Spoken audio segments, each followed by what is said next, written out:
Mm-hmm. Okay, so give me 5 minutes to try and fix the recording. Kanan, are you recording as well? Yep, I'm recording. Kanan? Oh, I was muted, sorry. Yes, He I'm nodded. recording. Yeah. Okay, so I might just rely on you for this recording. And maybe I won't record it myself. If it takes me more than 5 minutes, then we'll just start. Okay? Okay. Sounds good. Great. In the meantime, you can have your campfire talk. Okay, so I'm taking Keenan now. Okay, campfire question.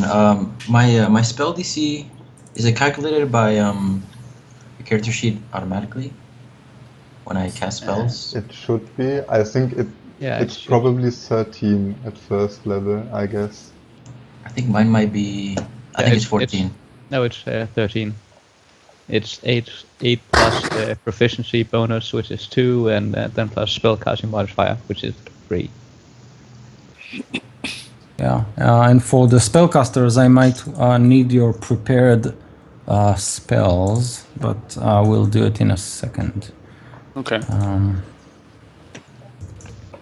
Oops. Okay, so how do you guys think our group came together? How did we end up together, traveling together?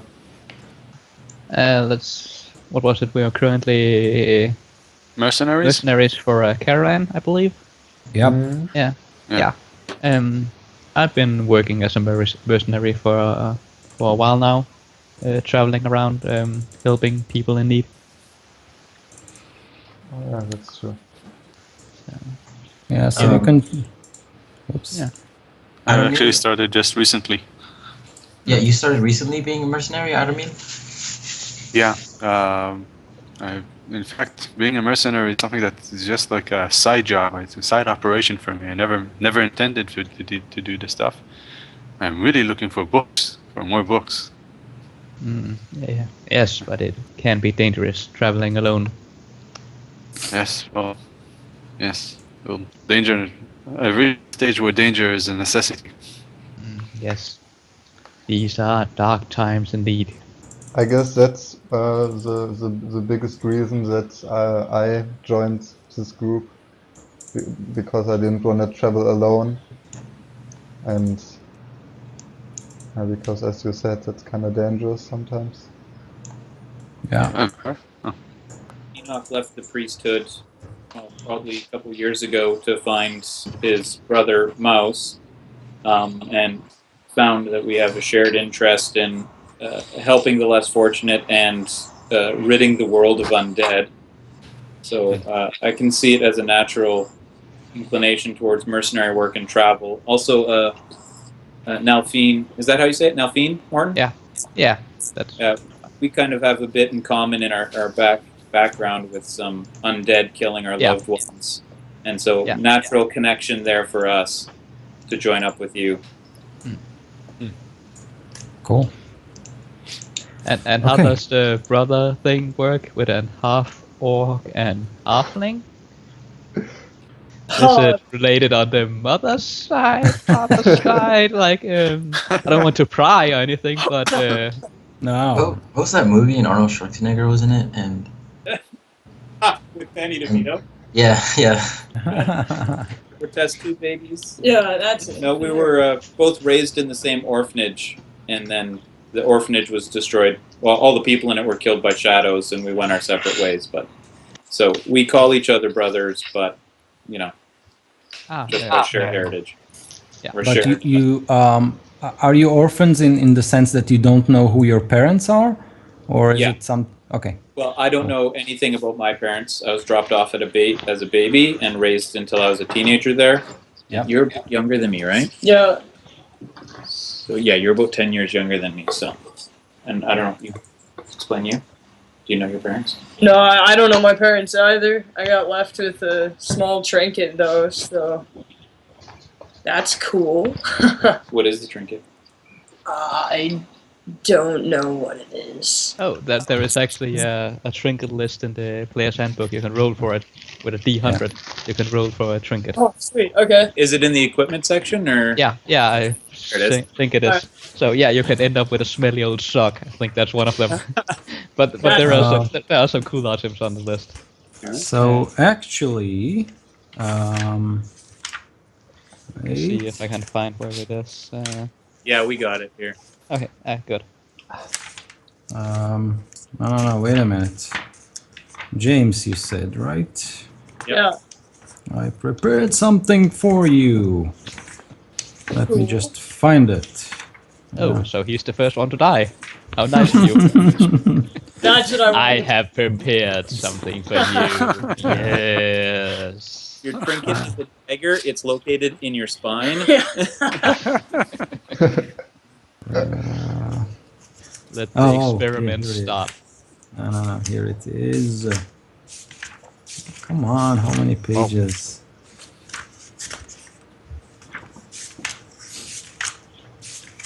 Oh, here it is. Wait, no? Yes, no? Just roll a trinket and it's a funny one. Let's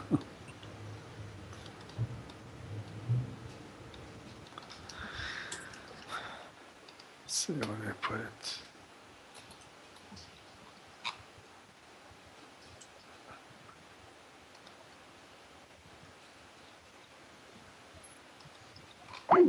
Just can't escape them. I'll try rolling for a trinket Oh, also. Avi dropped. Did you He see did? it? Yep. Oh, I can that's still what you see him said. on Skype. I'm excited. Yeah, hope it isn't too loud when I roll the dice. Am I allowed to roll on roll 20, or do I have to get dice? Oh yeah, you can roll. I think you 20. can roll on roll 20. Nobody will yell at me. I'll mostly be rolling on roll 20 now. I actually got my dice out, so I'll Actually, I roll for bought a trinket. bunch of dice like a year ago, but I've never used them because I always play online. Oh, I like rolling dice, actually. Nothing gets me more excited than this sound. Definitely. Yeah, well, I don't normally do it online. I prefer I don't know it. what I'm missing yet. I don't know. I've never tried it. But in person, yeah. Well, actually, sometimes I do log on to Roll20 when in person games. When you have to roll like 16 d8s or something like, oh, Dragon Breath, 16 d8. Yeah. And then Yeah. that's when I roll on log on Roll20 to roll it. And I think Ido dropped for a minute there. Nobody's Yeah. back.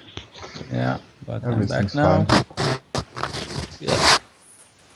Yeah. I just got Okay. a little trinket I rolled for Come also. on.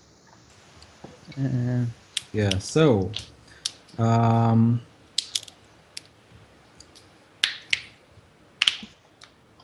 you have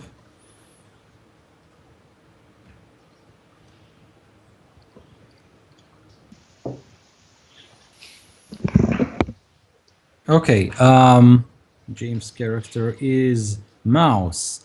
So you have this tiny wolf's head that is wrought in silver, and it can also be used as a whistle. It's very small, right? Kind of a baby wolf's head, and it's plated with silver, and it can be used as a whistle. Cool. Yeah, you don't know where you got it from. Alright. Yeah, at the orphanage, they just said that they found it with your package, sort of. So, you know. Cool. Should we do character descriptions? You know, the Yeah. physical So they'll look like. yeah. Yeah, so basically what happened is just I'll do a short recap. You all hail from the Iron Claw Barony. It's a small barony in the empire, in the Aurelian Empire, and this empire has been crumbling for a decade now after the emperor was murdered, and so you find yourself working as mercenaries trying to find a living. So you now camp at the Misty Forest. which is something like 30 miles from the Ironclaw barony and your home. So it's evening, the sun is just about to set. You've prepared this small campfire in a clearing surrounded by trees, tall trees. And yeah, you can talk with each other, and you can think about it as if we're in a movie and the camera pans from one to the other. So you have a moment to describe who you are, how you look like, and what do you say? Sure. I'll start. So Enoch stands about 6 feet tall. He's got gray skin and the pointed ears of the orc. He's got long black hair that he keeps in a ponytail, but the sides of his head are shaved, and he's got almost like Celtic or Gaelic tattoos on the side of his head. Yellow eyes and two small tusks out of the bottom of his jaw. He wears really simple, beat up, many patched leather armor with a wooden shield, and like I said, his mace is not much more than a club with some steel studs in it. The only thing he carries on his person that's looks like it's of any value is his holy symbol, which is a coin about 2 inches in diameter on a chain, which he keeps tied to his belt. One thing you've noted about him is when the darkness sets, he tends to constantly keep a light spell cast on that holy symbol, so he's always got light around him. And in the morning, awesome. He does his morning rituals and prayers, and well, I guess when the sun sets, if it's too cloudy or too misty to see the sun, he'll actually cast light on his holy symbol and hang it from a tree and face east and do his prayers. And so while he sits around the fire, he's constantly scanning the shadows and sits generally close to Mouse, almost protectively near his younger brothers.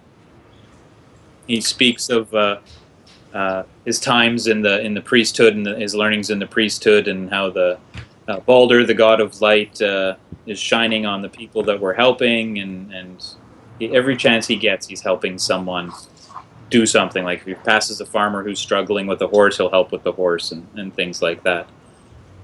Awesome. I guess if we've gotten in a fight, he also fights like an orc, although he only looks about a quarter orc. He fights like an orc. He's just like a brutal savage when he gets into a fight.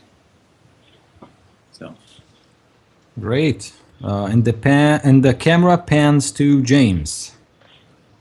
Cool. So yeah, I'm Mouse. I stand like 2'7", so I'm really small.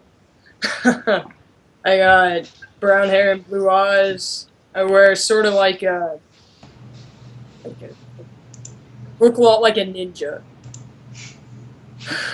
Clad in dark grabs, right? Yeah. Okay. Yeah. I use a spear. It's about 2 feet long with a foot-long blade on the end of it. While we're sitting around the fire, I found somewhere to put my back up against, like a tree, and I'll be sitting there watching out at everything else. Great. Awesome. Cool.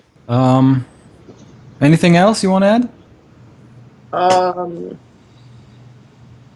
I don't think so. Do you ever talk about your life on the street? No, I don't really talk about my life on the street. Okay, great. So the camera pans to Aramiel. Okay, so Aramiel is a pretty old person. He's about 180 years old, and you can kind of see it on him. He's a tall, and I'd say average is about 5'6". He has blue eyes and pale white skin and long brown hair. He is sitting and reading his book most of the time. From time to time, he would tell one of the people around him about a book that he wrote or a book that he read, and where he read it. He's very passionate about his books. That's it. He wears pretty standard clothes, nothing that stands out of the ordinary. He always walks around with staff in one hand and the book in another. And there's a white owl which is seated on his shoulder. And you can call him Colonel. Colonel? Okay. Colonel. Yeah. Okay. Colonel. Cool. Great. The camera pans I'll go to next. you. Yeah, sure. Getty. So I think Getty is standing. He's the one you're talking to. I'm sorry, I'm terrible with names. Aramil. Because he's listening to you talk about what you read in a book or some story. Because Getty is a really young, especially for a tiefling, kid. Basically, he's 20, he's 22, 23. Just dropped out of university in pursuit of some sort of wild, crazy magic things that perhaps Aramil, you've been trying to pull it out of me what exactly I'm doing with my life, but I haven't really given you a straight answer. But yeah, I'm just listening to you. And Getty looks, he's wearing leather armor, but he's also wearing common clothes underneath that or over that, depending on how you're supposed to wear it. And it doesn't look like it really fits him. Like, he doesn't look like he looks good in armor. He's not built for an adventurous life, or he's not seasoned. He's completely green. He has no idea what he's doing. But he's behind, Aramil, who's like who does he have has he made a legend a little bit of himself? Aramil? Yeah. Or a bit. He used to be a researcher in a university, and he tells about the books that he wrote, the books that he read. He studied a lot about magic, religion, history. Yeah, so I'm like a fanboy or something. Like I read a lot of your books, and I'm I guess back a little bit on my background. Getty is he got really into archaeology during the last maybe 5 years. And during his time in university, his favorite teacher started hinting and kind of nudging Getty to learn certain types of magic and types of knowledge that maybe wasn't necessarily sanctified at the university, like not the good dark stuff. Yeah. Sorry about that. And I think something happened to the. I think what happened is that Getty used a lot of deception to get through a lot of his schoolwork and classes, and I think he put his favorite teacher under the bus to try to learn more about whatever this guy was hinting Getty at concerning very old demons and hidden knowledge. So when that happened, he just left. He's like, I don't even know why I'm here. I need to go out there and just explore, and see it for myself, not staring at the books, even though books are super useful. So that's why he arrived here, and he's with you guys, and you just see him like sitting cross-legged, listening to Aramil talk about stuff. Great. Interesting. The camera pans to. I go ahead. So Vesero is a middle-aged man. Well, not quite middle-aged. He's like 34. You don't see very much of him because, like, most of the time he wears his hood and everything. He seems a little bit crazy, actually.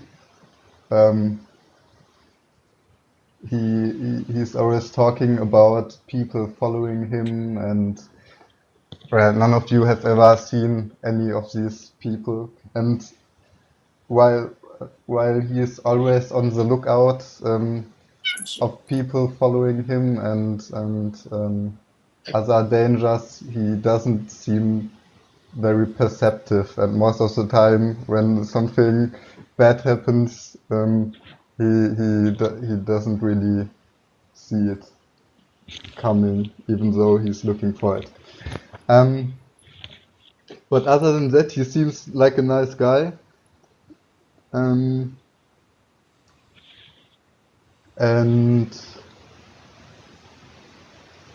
well, he he talks with Jedi a lot. What is what is the name again? It's Not Jedi. it's like Getty, like saying Geddy. get. Okay. He And he talks with Geddy a lot about the occult. do I feed So your paranoia a little bit? well, maybe. That'd be cool. Yeah, maybe I'm like, you should see the things I've seen, man. Demons. I know, man. I know. Okay, That's my character. awesome. And the camera pans too.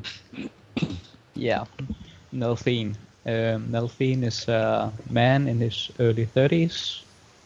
He has shoulder-length brown hair, green eyes, and while he's on the road, he tends to forget to shave. So right now, he probably has like a full beard, and he is wearing dark green clothes and have a scale mail under it. So it's a bit bulky, but he still managed to move around somewhat well. He has a bow and two shorts. Two short shorts.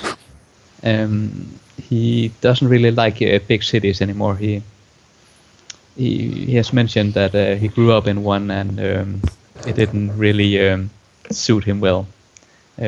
These big cities, so he prefers the open road, living under the stars, camping out, and he's often at the head of the group, leading the way. He is very good with the outdoors, and he's also always willing to help those in need. He tries to appear cheerful most of the time, but when nobody's looking, he often looks rather grim. He has seen some things. Yes, great. So, as I said, it is evening, and you realize that the woods are quiet this night.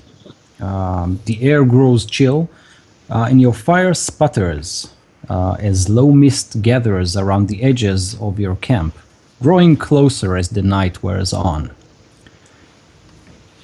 From the mists that surround your camp, you can see the dark silhouettes of wolves staring at you with their eyes gleaming. And Melfane, you, with your keen sight, identified this huge wolf with deep red eyes, who seems to be several feet farther from the ring of wolves that dance around the mists. It seems as if this huge wolf is in command. He stares at you with, dark intelligence in his eyes. What do you do? So, are you telling me that I see shadowy, wolf-like figures in the darkness? Indeed. I stop cursing.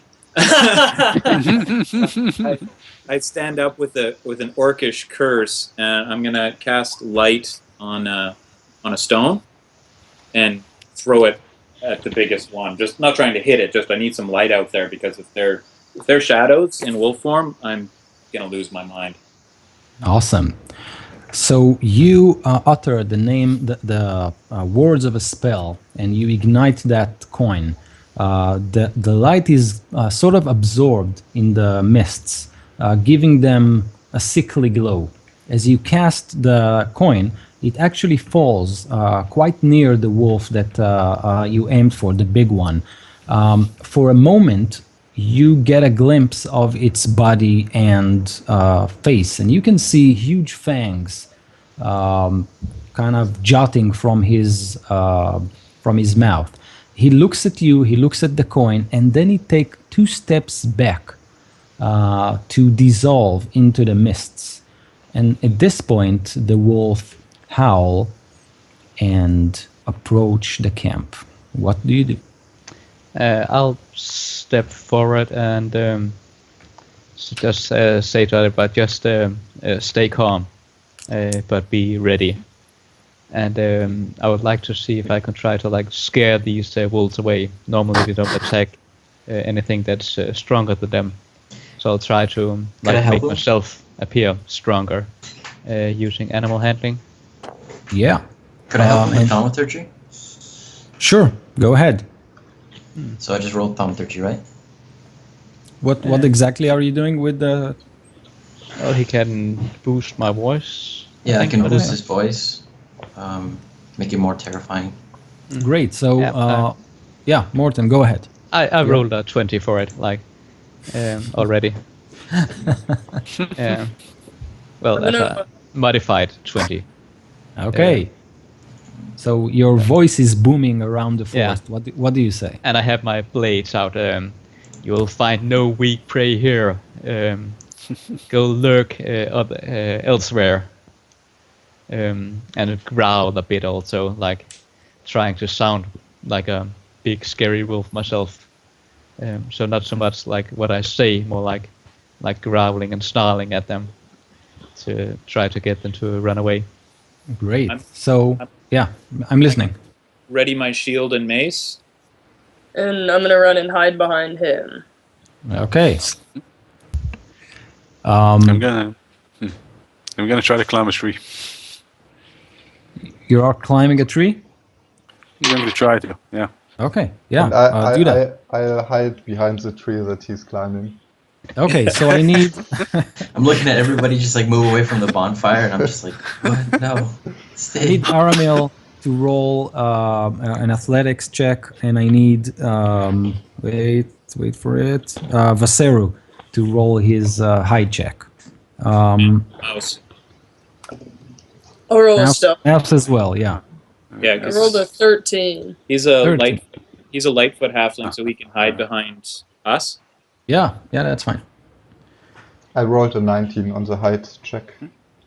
Okay. I rolled an 8 on the climb check, on the athletics Okay. check. So Ramil, as you. Yeah, I'm listening. I look at Gary, who's looking at everyone else running away and hiding. And with my coin, my holy symbol blazing light, I look to him and I shoulder my shield and I say, "Don't worry, Gary. The light protects us." My face just turns even more pale. Like, oh god, no. So you see the front row of the wolves, just in front of Malphane. They take a step back, lowering their heads, and their ears kind of go back in an aggressive display of power. It seems that the half-orc managed to get to them. Sorry, the ranger, the human ranger. Ramil, from your 2 feet climb that you did manage to kind of scramble on the wood. You're gonna throw You flaming see, pine cones, like yeah, you see, Gandalf. you see Mouse trying to hide behind his friend Enoch. But since all the group is focused on the big wolf on the front, they kind of miss out 2 wolves that try to sneak behind Mouse. You have something like a split of a second to shout something before they're on him.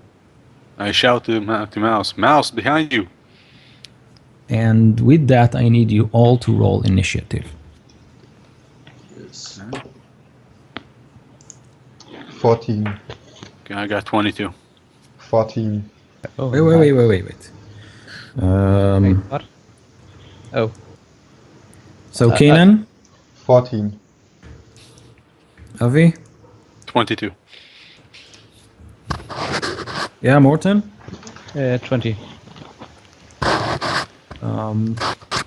Brian, 15. and James. 14. 14. Did I miss? Yeah, Emiliano. 8. 8. Okay. So.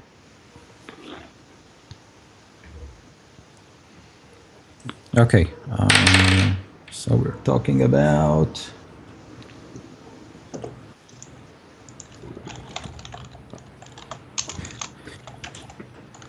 Okay, Aramil, you get to act first. What do you do?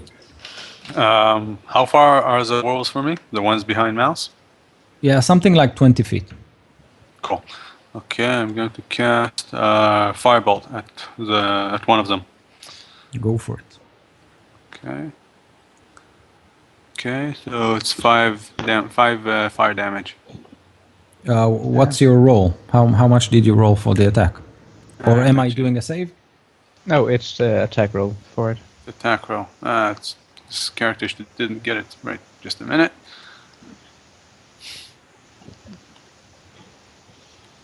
No. Yeah, that's probably your D20. Start from that. Yeah. Okay, I got a 14. Okay, 14 is a hit. The fireball just whooshes from the middle section of the tree and hits the wolf square on his back. He howls in pain. How much damage? It was 5. 5. Okay. Okay. There we go. Okay, I fixed the spell. Great. Mouse, you turn around just in time to see this cone of fire explodes into a wolf. Through the light, you can see Aramil's face as he casts the spell from the middle section of the tree. And you can see the wolf's head. He was just about to grab you, but the other one is still there. Anything else, Aramil? I'm going to try to use my move action to try to climb a bit higher if I can. Okay, great. Roll another athletics check. All right, just a minute. Morten, you're next. So No, Yeah. Totally failed. Sorry. He fumbled. okay, so you still kind of hang on a low branch, Okay. as Yeah. as any good elf does. Does the wolves in front of me look afraid, or do they look like okay? So they're lowering their heads, and you can see it's not the same intelligence as you saw on that big wolf, but it seems like they're trying to test you or something like that. They are lowering their head, looking at you, trying to decide what to do with you. Okay. Well, then I think I'll go and attack one of them, and hopefully scare the others off. Great. And as the new ranger, revised ranger, I actually have advantage of these rolls because they haven't acted yet. And I have 2 attacks. Well, the first one is only an 11, so that probably doesn't hit. Yeah. But 23 for the next one, my offhand. Amazing. Yeah, and that does 6 damage. 6. Awesome. Your blade draws blood. The wolf whimpers and take a step back. Good. And Anything I'm else? guessing the 11 didn't hit. Nope. No. Now I'll just snarl at the others, again, try to intimidate them. Okay. You have an animal companion? No, not yet. Oh. Enoch, what do you do? I have a question for you. Because Mouse and I are basically in the same square, Yep. the wolf that's attacking him, can I want to use my warding flare. It says when you're attacked by a creature, so I'm not being attacked, he's being attacked. Can I still use warding flare? Yeah, why not? Let's do it. Sure. Then I spin around and I'll use my reaction to throw up a warding flare. So bright light flashes in front of its eyes, and it has disadvantage on its next attack roll. Great. And then I'm going to try and smack it with my mace. Okay. Oh, no, 7. Okay, so Mouse, you duck behind, below Enoch's mace as it whooshes around you. And yeah, the sparkling light kind of made the wolf back off a little bit, but he's still trying to get you. Anything else, Enoch? Nope, that's my round. Okay. So, James. Mouse, what do you do? Cool. I'm gonna see the light and the wolf back up a little, and I'm gonna move up and I'm gonna swing at him with my spear. 14. 14 is a hit. Awesome. That does 8 damage. 8 damage. So are you trying at the wounded wolf or the wolf that is still trying to bite you? The one that Ramel got with fire? Or the other one? Yeah. The wounded one. Yeah, let's go with that one first. So you kill it. It falls down with the spear sticks from his body. Sweet. Yeah, good roll. Thanks. Anything else? No, I think that I'm good there. Okay, so we're arrived at Kanan's turn. So, how far away are the wolves, and how far away is Mouse and the wolf that's attacking him? So let's say that you can reach both with a move action.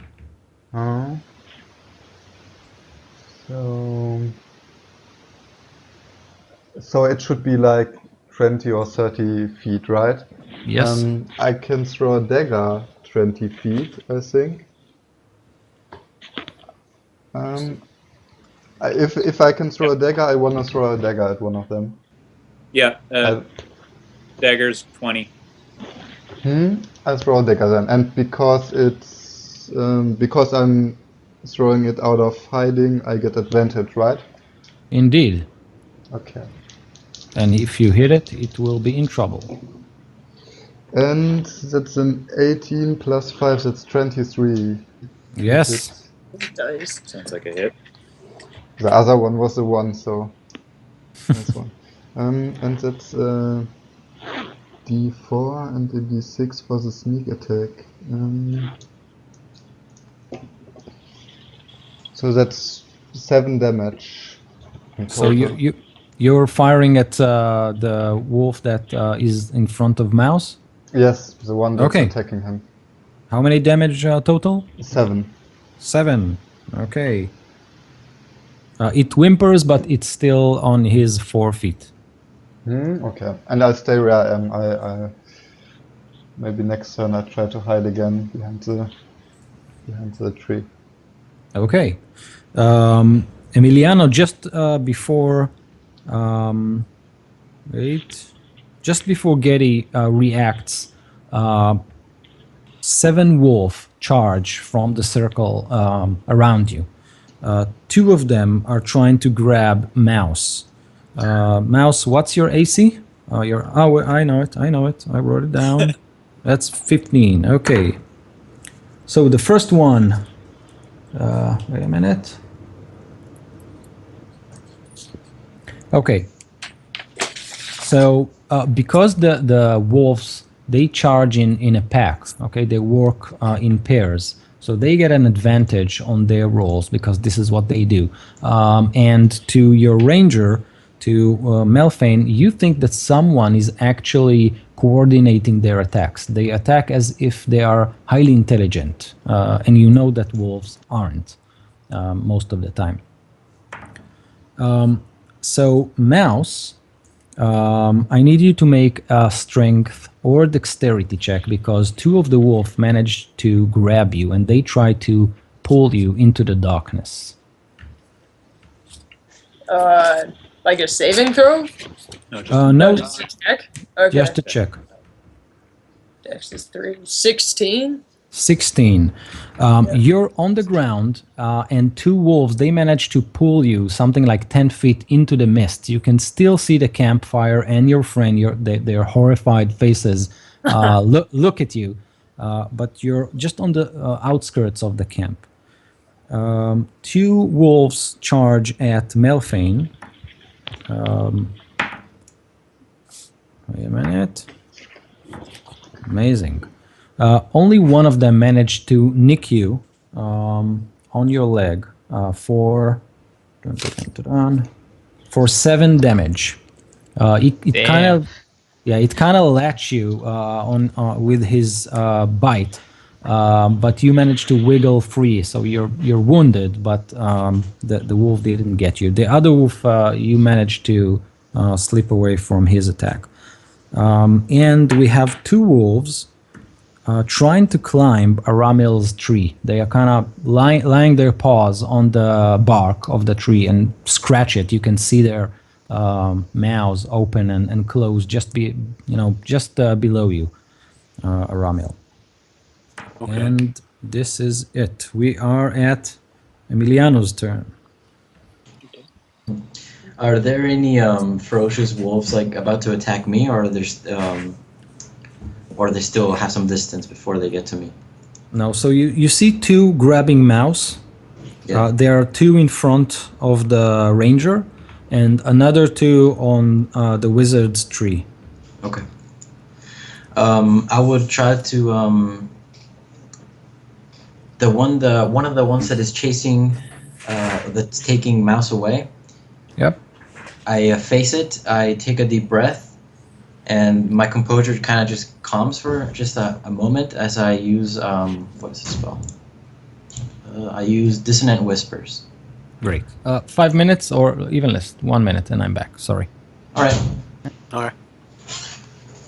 I'll be right back also then. Yeah, me too.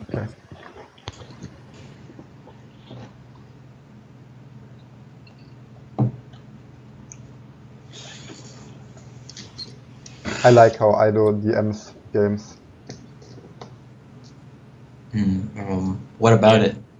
I don't know, he's pretty good at this kind of thing in general, I think. I agree.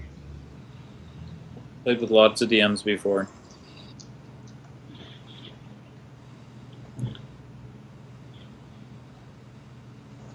Awesome. I can't wait then. This thing is tasting better than I expected. It's like apple cider or something with blackberry. But it tastes like really good. I didn't expect that. But you drank it anyways. Yeah, yeah, I mean, I don't know. I just wanted to try it. James, do you have a lot of experience playing, or any experience playing D&D? I have a bit of experience. I'm playing a game with him at the moment, but not much. Yeah, me neither. All right. Okay. Yeah, I'm back. Sorry. So, Dissonant Whispers, what does it do? Well, I put it there in the chat. You whisper a discordant melody that only one creature of your choice within range can hear. Yep. It feels terrible pain, and it has to make a wisdom saving throw. If it fails, it takes 3d6 psychic damage, and then it immediately uses a reaction, if available, to run away. Awesome. Without like running into lava or fire. It's able to avoid that stuff though. Great. And you aim it at one of the wolves that is grabbing mouse? Yes, hopefully it lets go. Go. That's the plan. Oh, so I need to make a saving throw. Cool. Yeah. What's the DC? My DC, spell DC is 13. 13. So, and it is what? A wisdom? Yeah. Wisdom saving throw. Totally failed it. Yes. Correct. Wolfie. Takes 3d6 roll. damage. Yeah, roll it. Oh, right. Right. I get 8. 8. You kill it.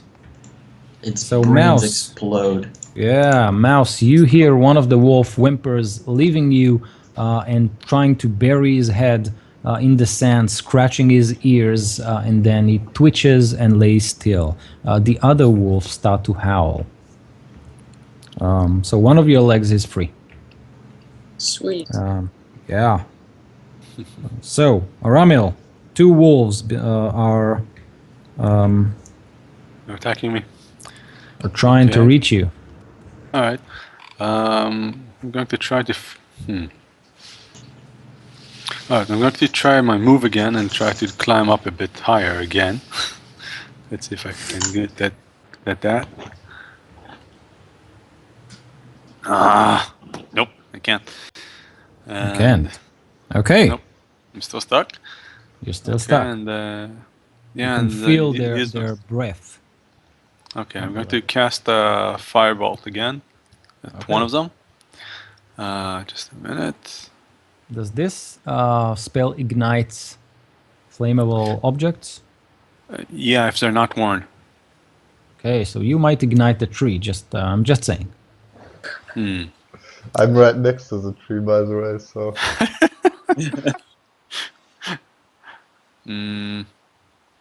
Okay, in that case, let's be on the safe side. I'll use the ray of frost instead. Okay. Okay, so I got 10. Do I hit them with 10? No. You shoot the ray of frost and it explodes on the ground. The two wolves are like, they dance like mad below you, so it's hard to aim. Okay. Okay. That was Ramil. Next is our beloved ranger, Melfane. What do you do? Yes. I say to others, try to find the leader, the big wolf. And then I'll try to kill one of those in front of me. Okay. With a sword. Oh, I crit. Oh my god. Amazing. So that's 10 damage. Okay, I hope I killed him. So what happens is that you take one step just to get closer to it, and with a single blow you manage to whack it and it falls on the ground. And something like 15 feet in front of you, in the mists, you can see the huge red-eyed wolf staring at you. And strangely enough, it sits with his back of his body on the floor, and his two paws just straight, like looking at you. And you sense somewhat of an invitation in its eyes. I'll go over and attack with my other sword then. Okay. Attack that one, but I'll miss. I roll a 7. Okay. So, but I'll try to go and attack it. Yeah. Okay, so you step into the mists. You can see that the campfire kind of fades away, and the noises of battle and your friends shouting to each other kind of fade away. The huge wolf is sidestepping your attack and into the mists again. So you can only see his dark silhouette. So yeah, that's where we finish your turn. And we are back to James. Cool. So I still have one wolf on me, yeah? Yeah, you can try another strength or dexterity check to set yourself free. Alright. 8. Okay, so you try your best to pull, but all you can do is injure yourself. So you kind of grab the sand, the earth below you to keep yourself in one place. Can I still attack him? Yes, you can. Sweet, then I'll make a swing at him. 11? 11 is a miss. You try to whack it. I have this, unarmed strike thing that I can do as a bonus action. It says when you use an attack action with an unarmed strike or monk weapon on your turn, you can make one unarmed strike as a bonus action. Go for it. Cool, and I roll for that normally, yeah? 13, that's an 18? 18 hits. Alright. And there's 1d4, 4 and 3 is 7. 7. Yeah. Okay. So the wolf releases you. It takes a step back, kind of dazed from the punch. But you can see that he's prepared to strike again. Alright. Okay. Yeah. And we are with Brian, sorry, I skipped your turn. Okay. Kanan, you're next. Could stand up. Yeah, you can use your move action to stand up. Cool. I'll stand up then. Okay, so Nalfine was hit, correct? Yeah. Now I'm been hit. Yeah, what he called a grace, but took over Graze. half my hit point. Yeah, just a Percent- slight grace. Yeah. For 7 Oh. damage, though? Yeah, 7 damage. So yeah, my leg is almost gone. I'm fine. Bleeding to death. Tis just a flesh wound. Come back, I can still bite. God, you gotta bite him through that. Yeah. Okay, I'm gonna use a bonus action to cast Healing Word, and it's only got verbal component, so I'm guessing I can hold on to my mace and shield. Yes. So, 6 hit points back, Nalfine. Oh, thank you. Amazing. Got a And whole then brand new leg. Yeah. it's all new. It's fixed. I'm gonna run over to the one that's attacking Mouse, and I'm gonna swing at it with my mace. Go for it. Ugh, 9. He sidestepped your attack. His tongue dangles from his mouth as he waits for his turn. Kanan. So, there are 2 wolves like leaping at the tree that Aramil is in, right? And I'm standing next to the tree. Are they just Yes. ignoring me, or have they not seen me? they are focused on the tasty elven wizard up on the tree. Okay, so Keeps they firing. have noticed me. You can smell the knowledge. I'm gonna take a swing at one of them then. And it's a 19 plus 5, 24. Yes, Wow. it's a hit. And where's the D8? This looks like a D8. Yeah. And that's 6 plus 3 makes 9 damage. You And- kill it. Oh, okay. Nice. Yeah. And Emerald tells you thank you. Yeah, No the problem, other. At this point, the other wolf forgets about the tasty wizard and looks at the sneaky rogue that just butchered his pack friend. and Anything else you want to do on your turn? yes, I want to take an attack with my offhand at the other wolf. Yeah, go for it. And that's 11 plus 3, 14. 14 hits. With a Cool. short sword. So that's 5 damage. Okay. You cut a nasty, bloody stripe on his body. He's angry. But without his friend, he's going to attack you without an advantage. Wait a minute. 14 doesn't hit your AC, so he locks on your clothes, but he doesn't punch through. So you're good. So this is one. We have one wolf just in front of Mouse that attacks it without his friend. So another miss. So you're out of danger this time, Mouse. I'm little. It's it. Yeah. And the huge wolf with the red eyes looks at you, Melfane, and he kind of tries to circle you to make you turn your back to the forest. What do you do? I try not to turn my back to the forest, but still like step to the side so I can still look at it in the forest. So it's just at my side and not my back, but still. And so I have my side to the forest and my side to that. Okay, so at that point you stop, even if it continues to circle you.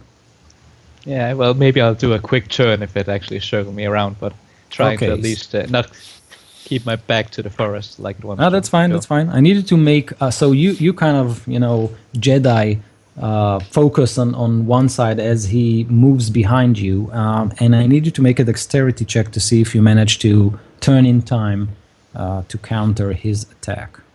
Yeah. Ooh, 22. Oh, that's no amazing. problem. Yeah. Nice.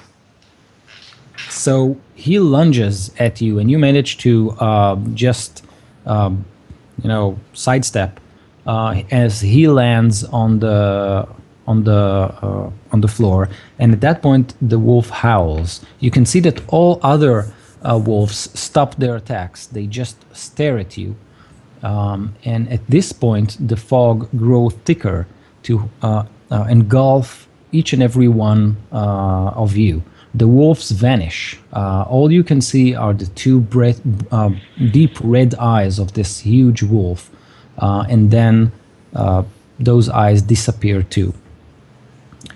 The fog then recedes, and then you noticed that the trees around you are not the same trees that surrounded you the night before. Do we still have our equipment? Everything is still on you. Yeah. The fog recedes just a little bit, and you find yourself in an unknown forest. What about wolves. the caravan? Nowhere in sight. Damn it, we failed our job. Yeah. I would like We're to just about to examine get paid. I would like to examine the trees and plants more Okay. to see if I can identify in a region I'm in, maybe. So I'll make a nature check, and I'm apparently not very good at that. I only got a 6. These are very strange trees. Like they have leaves. Like what kind of trees has leaves? I'm gonna Yeah. try my luck as well. And they're green. Like, have you ever heard of So- green trees? Yeah. So you noticed that the trees are much closer together than what you've seen before in any natural forest, and they have those needle-covered arms interlocking to blot out the sun. I mean, if there was a sun right now, it's evening, so you can't see anything shine through, but you can definitely see that the foliage is thick enough to blot the sun. And those shrouds of mists are, they still creep around your legs. And the trees just look like dark ghosts around you. I'm going to send my my familiar up to go about 90 feet high into the air, and Yep. just a few circles, and I'm going to try to look through his eyes to get a better understanding of what's around us. Okay. So it flies up, and you can see that you are in this deep forest, surrounded in any direction in a thick wall of mist. This is something you haven't seen before. You're used to mist and the dampness of the morning in a forest, but this is something else. You do find a road leading to the west of your current location, and it's located something like 160 feet from where you are right now. Okay. Yeah, the Cool. road meanders to the west, and the owl didn't follow it through. Okay. Yeah. She couldn't. Okay. Aramil, Can I have try you to? read Sorry, anything about this in your books about how we could be taken to another place? Well, there are many ways. There's many sorts of teleportation. There are curses. There are evil witches and evil wizards all around us, and this is a new sort of evil wolf. So they are working spells on us. I knew it. Yes, of course. I was right all along. Uh-huh. Could I But try to figure out what I know about the mist?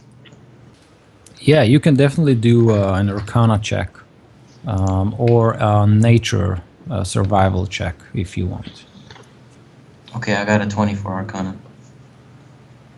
So there's something strange about this mist. It doesn't radiate the usual magical energy that you can find around spells. conjure walls of fire or fog or whatever.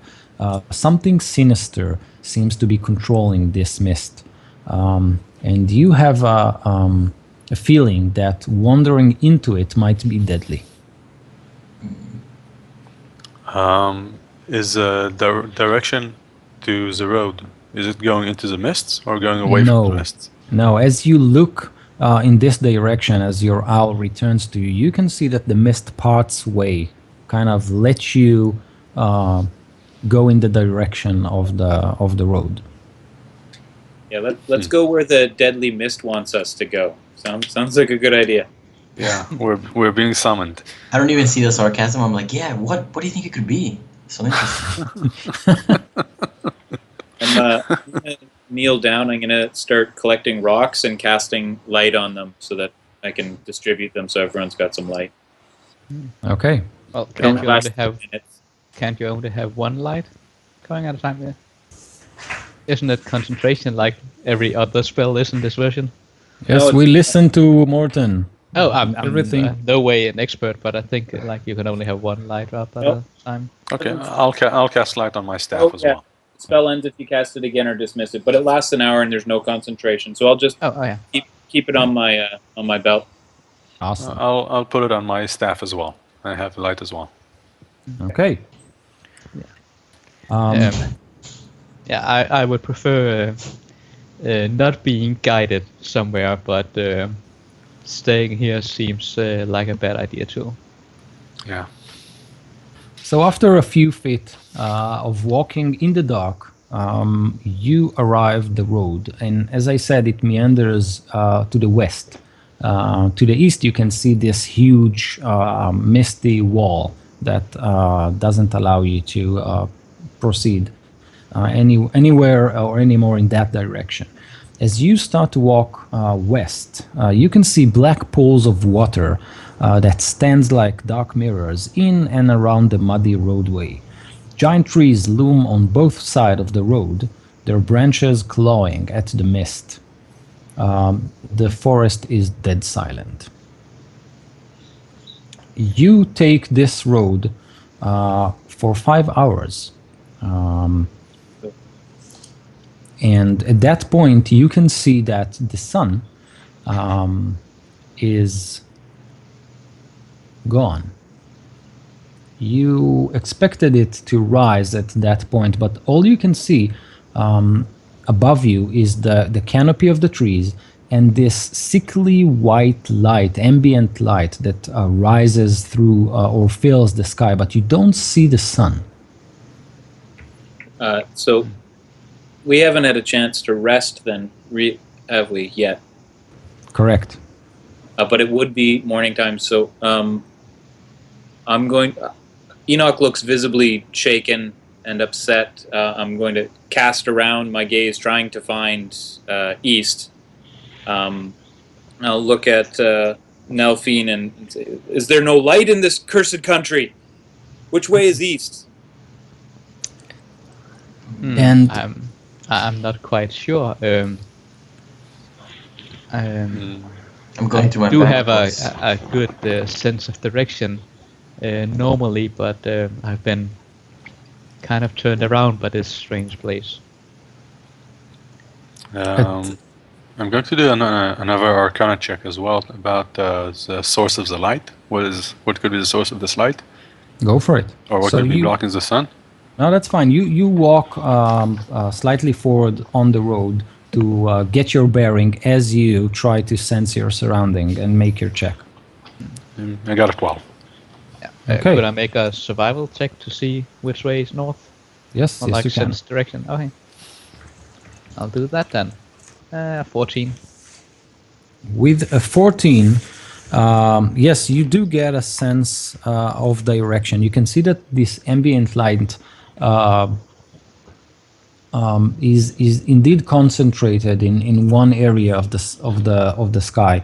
But maybe it's fog, maybe it's clouds, maybe it's something else, but you don't see the actual sun. So the atmosphere is of this gray, kind of washed out of color view of the landscape. And at this point, the fog spills out of the forest to swallow up the road behind you. Ahead, jutting from the impenetrable woods, on both sides of the road, a high stone buttresses looming grey in the fog. Huge iron gates hang on the stonework. You can see two rusted bars that lie on the iron doors.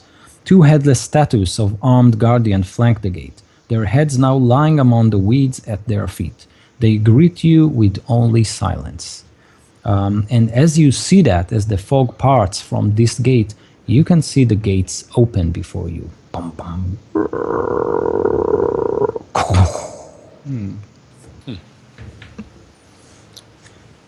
Interesting. That seen looks anything like rather ominous. A bit bleak. Yeah. And if I don't really know which way east is, sorry, Brian, I forgot the character name.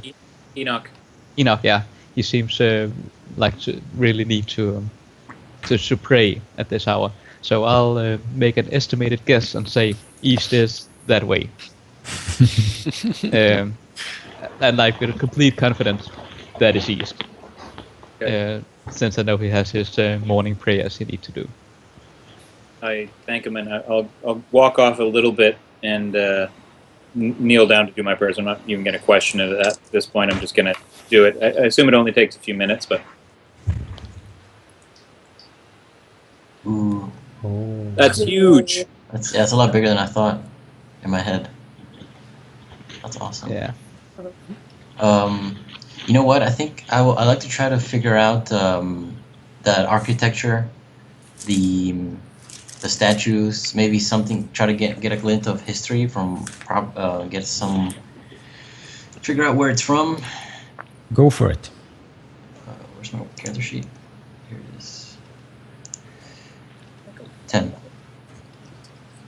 Okay. Other than that it's very, very old. You feel that maybe you've seen it before somewhere in the Aurelian Empire, but you're not sure.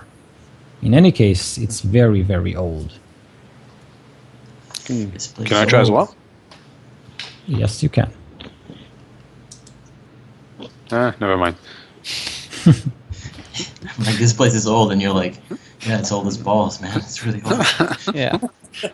And not the brightest wizard we have with us today. Not the most successful, apparently. No.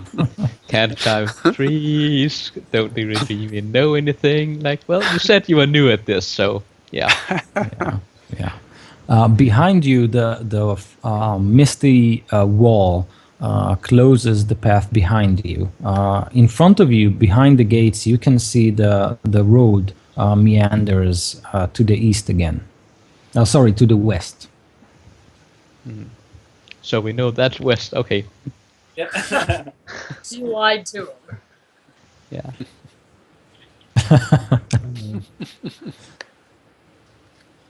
All right.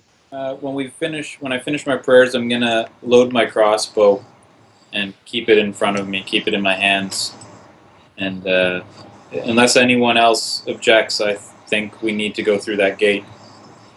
Yeah. Almost walking in there. I agree. I'll take the front and have my bow out ready to shoot anything. Okay. You start your approach and pass through the gates. You can see them towering above you, huge monuments, but to whom you don't know. Behind them, you can see towering trees whose tops are lost in heavy gray mist, and they block out all but a death gray light. The tree trunks are unnaturally close to one another, and the woods have the silence of a forgotten grave, yet exude the feeling of an unvoiced scream. And just after the gates, Melfane, you catch the scent of death in the air. Yum. I do not like this. you have a feeling that the source of this stench is to the north of you, just very close to the road, in the forest. Yeah. I'll say let's have a 5-minute rest here. We have been traveling for a while, and I'll go over to Enoch. I think there might be undead near, at least dead things. Well, I'll put my crossbow down, transfer my mace into my shield hand, and grip my holy symbol, and I'm gonna look you right in the eye and say, "Where?" Yeah. Well, can you sense anything around here? I caught a scent from the north, and then I'm pointing north, and hopefully not the same direction as I pointed before, as I said. Yeah. Like I wouldn't even notice at this point. You could tell me anything. Unfortunately, I cannot sense any undead. But if you show me where they are, I'll go investigate. yes, I would like to destroy them too. Did I hear this conversation? But yes. I'm trying to keep it like quiet, just talking with Enoch. I definitely To hear over his advice. join you Yeah. guys. Oh yeah. I'm talking quietly, just me and Enoch, and like right next to us, Monk is standing, like looking up at us. I say, "Oh, really? Oh, what? Oh, Monk, I didn't see you there." Sorry, Mouse, the monk. Yeah, Mouse. Yeah. I think we should investigate further. Yeah, I'm just gonna start walking north. Yeah. Yeah, Well, let's Okay, just What about catch the our break? breath. Going. Yeah, let's catch our breath first. Collect ourselves, and then I'll let the others know that there might be a danger lurking nearby, and we should check it out. You do that, and I keep walking. Yeah, you won't be able to stop him. Wait for me, Enoch. Where's he going? Yeah, everybody, break over. We He's have to gotta go. help me put up my tent. Yeah, we have detected a possible danger nearby. We have to investigate it. Ooh, what kind? Possibly undead kind. Crunch, crunch, crunch as I walk into the forest. Yeah, I'm not really stealthy either in my heavy Yeah. scale meal. Okay. I'm like, I look at a rogue and I'm like, are you excited about this? Undead. I've never seen one of those before. I look back and at Gary and say, "Oh, you are lucky. I'm following You should never wish to see one of the undead. They are foul creatures, and they take everything for you. They seem Do to hate continue. the living." I'll be back. Okay. Do you think it'll be a skeleton or maybe a zombie? Or I find take out a clip. your interest disturbing. I have seen what these kind of creatures can do, and it is not something that is interesting. I disagree, sir. Oh, you sweet summer child, you will learn. You will learn. Yeah, and I haven't even watched Game of Thrones in a while. Still haven't watched the new season. Oh, Oh, wow, really? yeah. Are you waiting for the book? No, well, I kind of want to wait for the book, but yeah, not gonna happen. Yeah. I just haven't gotten around to it yet. There are I think- other shows to watch. The series and the books are completely different now. So Yeah, completely Yeah. different now. Yeah. It's totally different. But by the way, Morten, in the beginning you sensed that one of the wolves was like controlled by somebody or something like that. The Did- wolf seemed to control the other wolves. Oh, The okay. big wolf. Have you told the group or? Yeah, I told about Ah, that. okay. Yeah, okay. Just want to know. Yeah.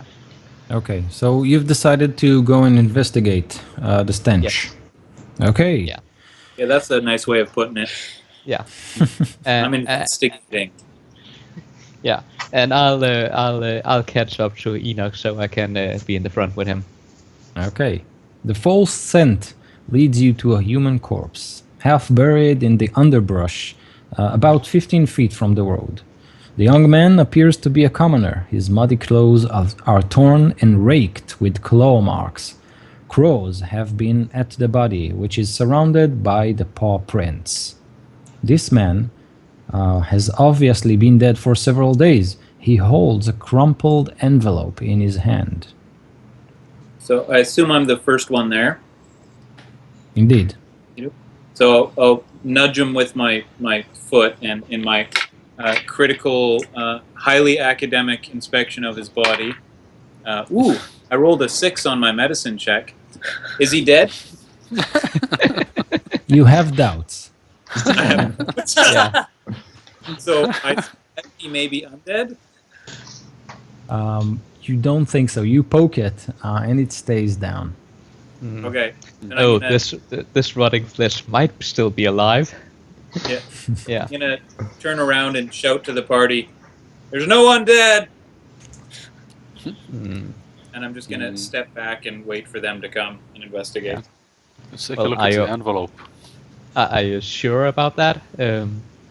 Zombies do seem to look like a Absolutely, corpse. 100% sure. Gary, sorry, dude, no undead. This is bullcrap. I don't even know why I came here. It's a Well, dead body. None of us know why we came here. This wasn't planned. Well, okay, I'll come over and investigate also. Could I try to determine what the claw marks are from? Yes, they are. They were made by wolves. You said he had something in his hand. A Yeah, crumpled envelope. note. I'm gonna grab that and look at that. Okay.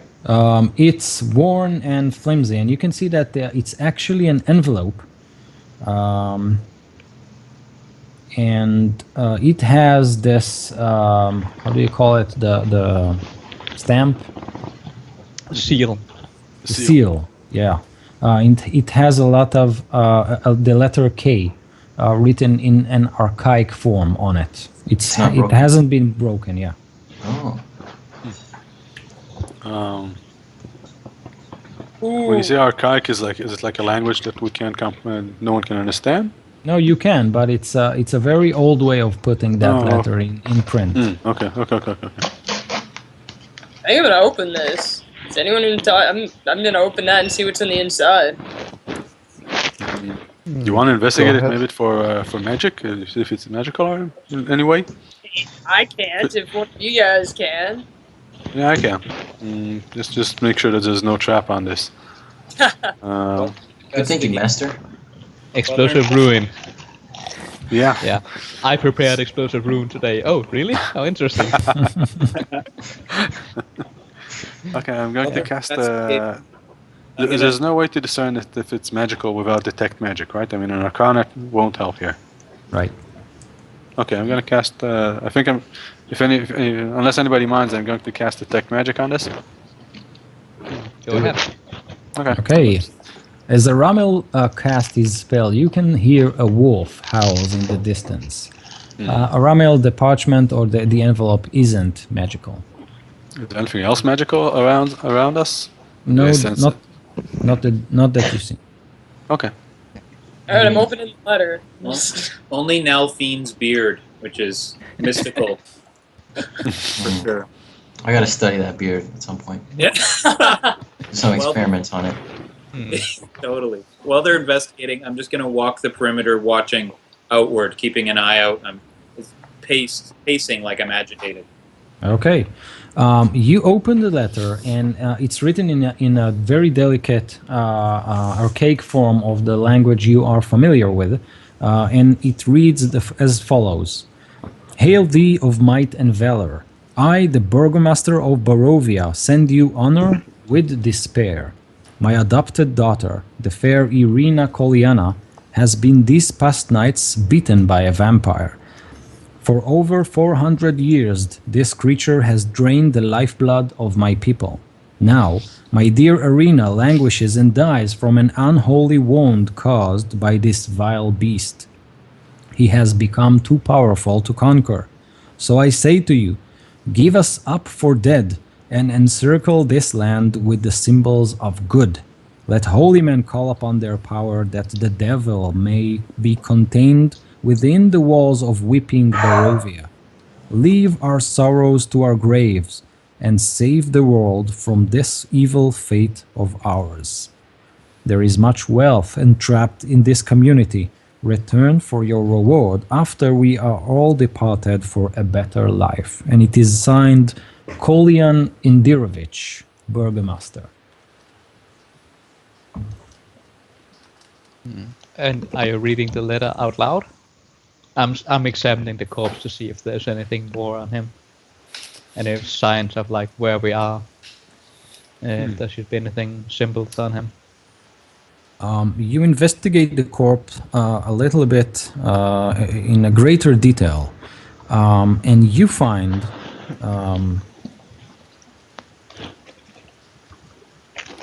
a vial of perfume on it.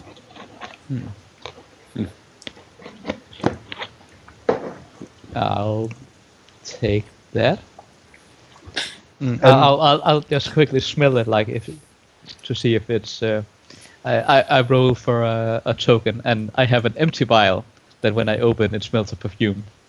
So you open it and smell it, but you don't smell a thing. You can definitely see the liquid inside, and it is bottled in this, delicate crystal vial made for perfumes, but you don't smell anything. Taste it. That said, But you should drink it.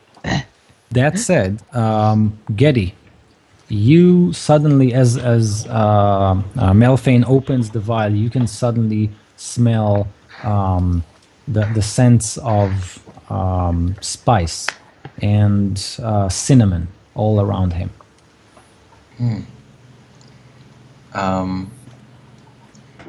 Well, since I don't notice anything, I'll just close it again and put it in my pocket. When he Yeah. closes it, does the smell go away too? Yeah. Give me that. Can I see that? Oh, yeah, sure. I'll take it out and give it to him. Oh. Oh man, I'm gonna have to look at this later. The dead body, it's a man, right? Yes. Can I try to determine what he died from? Wolves. He already said that. Oh, wolves. Okay. And we. Um, So in that case, I'm actively on the lookout when I hear the wolf scream. And just for like the players here, for me only. What did the letter say to summarize? Like, somebody was asking for help to kill a vampire. No. Somebody No. asks anyone to get the hell out of here and stay away of this place, of this cursed place. Oh, awesome. Yes. He did say that his daughter have been beaten by a vampire. Her name is Arena Kolyana. Yes. And So you we read the must letter out clearly. loud? Yeah, we have to go rescue her. Anybody Of course, we have, have like, to. We're gonna make a steak, right? how do you save? Do you rescue someone who's been bitten by a vampire? Well, if she has already been turned, then we have to destroy her.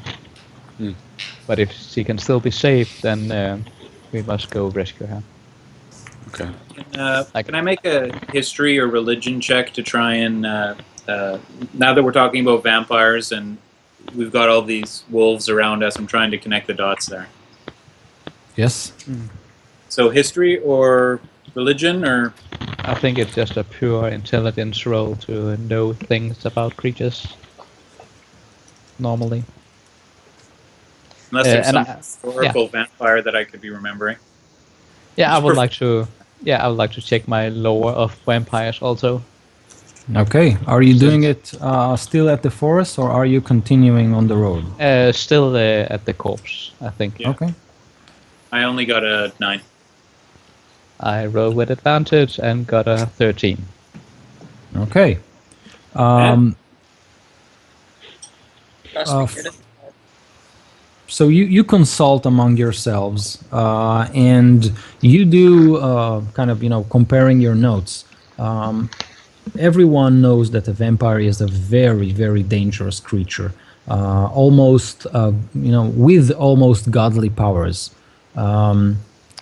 There are rumors that it can polymorph itself to various types of creatures, as bats, wolves, or turn into a mist and vanish.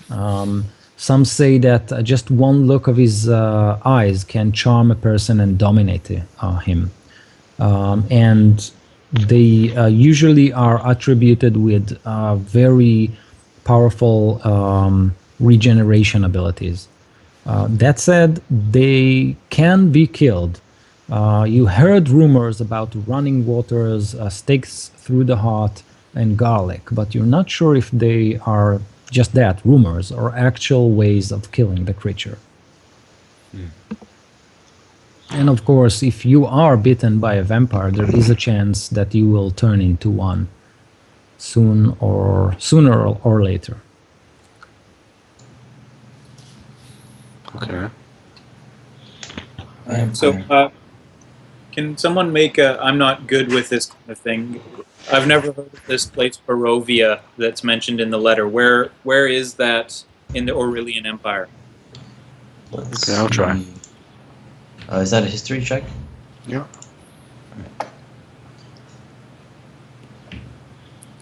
I got a 14.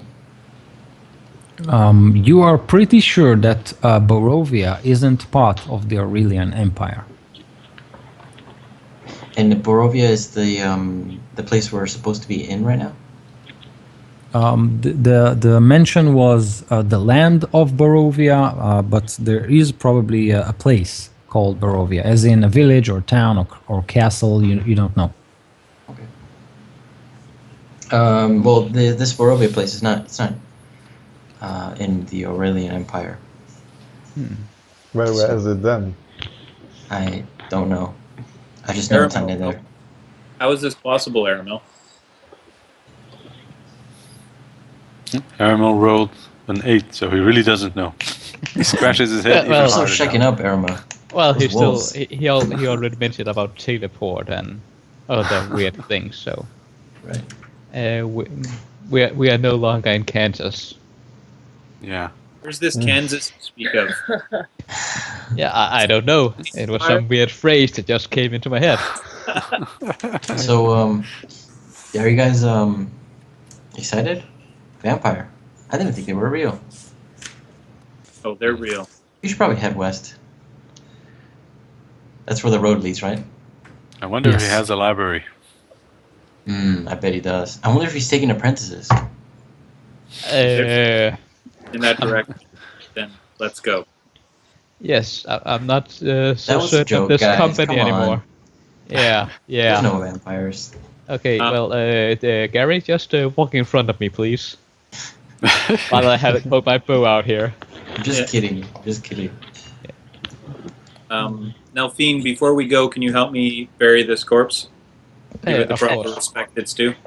of course. I do actually have a shovel on me. Oh, handy. I was yeah. just going to use my club. Well, that would And be inefficient. It would be. I- Terribly. Yes, I pulled out my shovel. Excellent. Thank you. Jerry, do you really think it would be a good idea to meet this vampire? It seems like we are being led to meet him, I guess. I do not wish to meet him, no, but we have to at least make an attempt to see if we can rescue this mayor's daughter. Was it the mayor or Baron's daughter? Mayor's Do daughter. we? I mean, the guy said we should get out of here if we can, so... At this point, I don't know if you have many options. Yeah, there's only really one way to go, unless you want to head into the fog. If the vampire wants to meet us, he'll just meet us. I do not wish to meet the vampire. No one does. Yes, I don't Well, think yeah. any of us want to do that. Looking over at Gary. But if we can rescue this girl, then we should try. If we are even in Barovia, I'm still not quite sure where we are. We should go to the guy who wrote the letter first. Yeah. Definitely. And yeah, they did mention there were still people living in the land, so maybe we'll find someone who can tell us where we are. Okay. Yes. So you take the road to the west and continue for several hours your trek.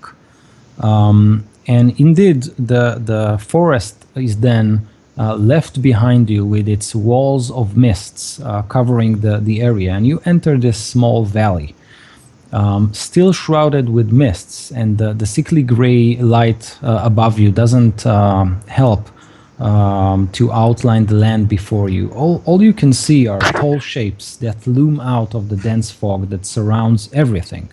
The muddy ground underfoot gives way to slick, wet cobblestones. The tall shapes become recognizable as village dwellings. The windows of each house stare out from pools of darkness. No sounds cuts the silence except for mournful sobbing that echoes through the streets from a distance. Well, this is uncomfortable. Perhaps me and the rogue, who I forgot the name of right now. I'm still learning all these new names. Vasero. Vasero should quietly scout ahead. This there could be trouble in this village. It doesn't seem very lived in. Let me take a look at it. Mouse is also good in the cities. I'm also Oh. pretty stealthy, so I can. Oh, I'll- yeah, right. I didn't see you there again. And my leg standing right next to me. Yeah, totally. I poke you. Hey, Oh, yeah, of course. You, Mouse, you would be a good choice too. Okay, so I take it that Mouse and Vasero skulk ahead, And Melvin. I'll and stealth Melvin. also. I need you all to roll your hide checks, I guess. Stealth. Stealth, sorry. And because of my arm, I'm rolling with disadvantage. But 18. yeah, that 11 only. 23. Okay, so Mouth vanishes into the darkness. With Vasero after that, appreciatively. Mouse is a with the- vampire. yeah. with the ranger making some noise, and you kind of walk between buildings, those small town dwellings. You can see that most of them are barred and closed, even if there are shop signs in front of you. All of them are closed and barred, as if someone hammered wooden planks, I think, to bar the windows and doors. What you do see is the town square. It's a small clearing in the middle of this tiny village that you entered, and all you can see is a single shaft of light that thrusts illumination into the main square. Its brightness looking like a solid pillar in the heavy fog. Above the gaping doorway, you can see a sign hangs precautiously askew, proclaiming this to be the Blood on the Vine Tavern. Huh. And is there like any sign of the name of this place? Yes, the Blood on the Vine. Yeah, the inn, but of the city. Oh, village. no, not yet. Okay. You haven't seen any. You do so. If this building is to your left, this shaft of light, you can hear the sobbing farther to the right. Sobbing, From coming, like crying. crying. Someone is Yeah. crying. I'll head there. Yep, I head in that direction as well. I Okay. want to check out that light. Yeah, me too. Like, Okay. is it coming from the sky? No, Just like- you see that it's coming from the window, the tavern's window. But because all the town is covered with mist, it looks like this holy shaft of light. But it's just an illusion. Then I the- don't split the the rest- party. Did the rest of us hang back while the three went scouting? I think that was the idea. Yeah, Yeah. that was my idea at least. Yeah, because I'm just going to make noise, so I'm not going to go up with them. I'm going to wait back where we were. Okay. I think I'm going to send. Maybe I'm going to send my owl to sit on one of the rooftops where you can actually see them, just Okay. so we can watch them. Good idea. Great. So the three of you follow the moaning sob that floats two of through the us. still. Oh, sorry, two of you. Mouse went towards the light. He went into the light, and was never seen from again. Okay, so I'll start with you. You hear that moaning sob that floats through the still gray streets, coloring your thoughts with sadness. The sounds flow from a dark two-story townhouse. And you can hear the sounds coming from within. It's dark within, and the windows are barred. You do see a door that isn't barred, and you can definitely make out those claw marks on the door and on the barred windows. That said, you, Mouse, inside the tavern, you can see, just peeking through the window, this heavy-set barkeep cleaning his glasses, while three ladies dressed in colorful dresses. It's actually the first time you see any color in this region whatsoever. Bright reds and blues and orange. They sit and talk over a glass of wine, while there is another young man sipping wine alone, but he seems, very local, wearing dark clothes and lost in thought. Cool. Is it red wine? A blood red wine, maybe. Yeah. No. I'll go over to the door of this building with the shopping woman and knock on the door and say hello, I and think we'll Ido's, like, Ido. dropped. Yeah. I think we kind of got confused because 2 people went scouting and then 3 of us. Three of Stay us, behind. half of us went But scouting. then he teleported to the middle. No, Gary, you are outside along with Enoch and the mates. I have to write these names down so I can remember. Oh, welcome back, Ido. Yeah, I'll hang back with them. Yeah. I'm going to knock at the door with the shopping. I'll stop you from knocking as you raise your hand to knock. I'm like, we shouldn't go in there, at least not alone.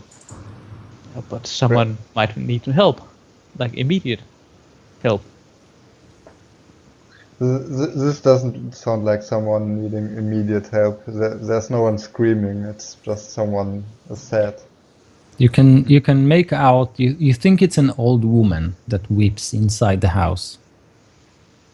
Oh, my Gertruda, my dear Gertruda, what have they done to you? Well, perhaps then you can head back to the others. There doesn't seem to be any danger in here. Well, at least not right now. But they're clearly wolves around here also. I'm pointing over the claw marks. But we can't see any around now. I'll knock on the door then and see if I can learn anything while you get the rest of them to join us. Okay. And so, where did Mouse go again? Wasn't he right next to me before? I think he went into some other direction. I think he went into I the direction did. of the light. I didn't actually see him. Yeah. Okay, so while Visaru heads back to fetch the other members of the group, you, Melfane, do you try to open the door, knock on it? I knock on the door and say, hello, anybody in there that need help? So as you knock on the door just swings open on very unoiled hinges. And you can hear inside the sobbing, "Oh, Gertrude, what have he done to you?" Oh, Hello, ma'am. Do you need assistance? You enter the room, or at least the main part of the house, which is something like 40 feet square, 2 stories house, and you can see that the walls are bare. No pictures, no tools, no cabinets, nothing. All you can see is this dirty rug in the middle of the room, and this hunched woman sitting with her hair back on you, and it seems like she is holding a baby. Oh, Gertruda, what has he done to you? Ma'am, I'm sorry to intrude. Do you need help? Anything I can do? She suddenly look back, and you can see this old woman looking at you. Just a minute.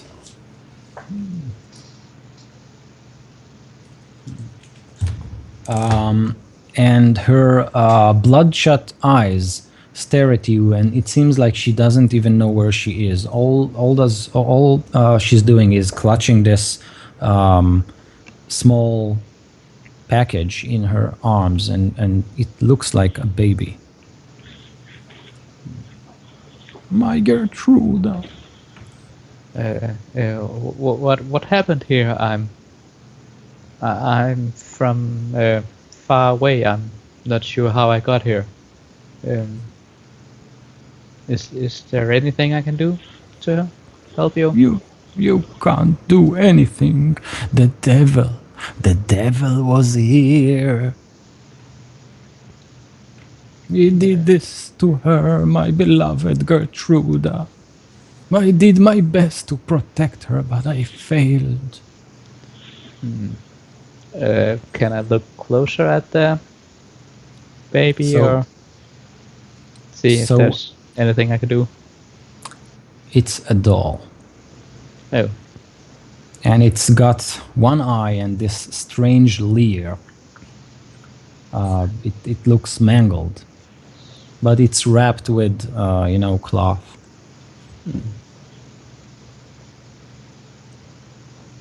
oh. What did the devil do to her? I say. Looking And at the doll. she looks at you and said, "This isn't Gertruda. This is her doll. The devil was here. Gertruda, I raised her. I tried to protect her. I didn't let her get out of the house. I barred the windows and barred the door, but he came Guys, I'll at be back night. in a minute. He came at night and he took her. It was the devil himself. You must save her. You must help me."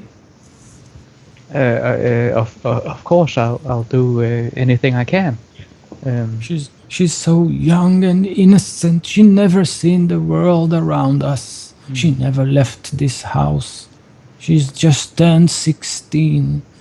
So innocent, my Gertruda. 16 and never left the house. Where is this? What is this village? I must have gotten turned around. I'm not quite sure where I am. You're in Barovia. The village of Barovia. It's a cursed land. Cursed. And then she whips again, burst into tears, and I'll just be trying to get more information out of her about this devil and anything else you can tell me about the land. So feel free to go to someone else. okay. So Vasaru collects the other group members. And Mouse, you actually see Vasaru as he slides back into the team. So you have the chance to join in if you want. Yeah, I'll scurry over and join with them. Oh, where Okay. have you been? Hmm? Where have Oh, you been, Mouse? checked out the light. There's people in there. They're wearing bright colored clothing. It was weird. It was like they were the only color around. Oh, okay. Did you talk to them or were they No, friendly? I don't know. I just looked through the window. Oh, okay. They didn't see you. No. Well, let me have a look as well. I'm just going there too and have a look through the window. I'll go with you. Okay, so as I said before, you still see those three ladies. They are young ladies dressed in bright colors, dresses, and they talk quietly around a glass of wine. You can see a pudgy little man behind the bar cleaning his glasses and doing it very methodically, as if he was programmed to do that. He just picks one. It's the idle cleans it. animation, the NPC. Yeah, exactly. And you can see yet another man who looks local, and he looks lost in thought, with a glass of wine also, separated from the other three women. So what do you Okay. think? You think they look friendly? Well, I'm not sure yet. Can I make an insight check if I think they look friendly? Go for it. I rolled a 3. Very friendly. The three women seems like they are bored, and you think that they will answer to a warm smile and an invitation to a glass of wine. You can't really get a sense of the other man, though. The one that's sitting besides the other. He does seems to be thinking hard. Oh, I know how to work women like this. It's they seem really nice. It's no problem. But we should go and help Melfine first. He went into some house where there was like someone crying, so we should better get the group and see what's up there. Okay, so you collect Melfine and the other party members, and you all find yourself in the town square with the tavern to the right of you, sorry, left of you, and the weeping woman still weeping to the right of you. Well, I We're would all like there. to learn more from this old woman before I return to the others. So, Yep. where can I find Gertrude? He has taken her to her castle, to his Where? castle. Oh, his castle. Okay. And This is the devil. yes, lives the up in this devil. He rules this land, and he is a curse upon this land. And is this castle nearby? Why do you think we barred the doors and the windows? We can't stand the sight of it. And he sends wolves to hassle us, and he sends bats to take our belongings, and some other vile creatures sometimes. What kind of other wild creatures? I have met a few wolves on the way here, and those seem bad enough. He sends the walking dead.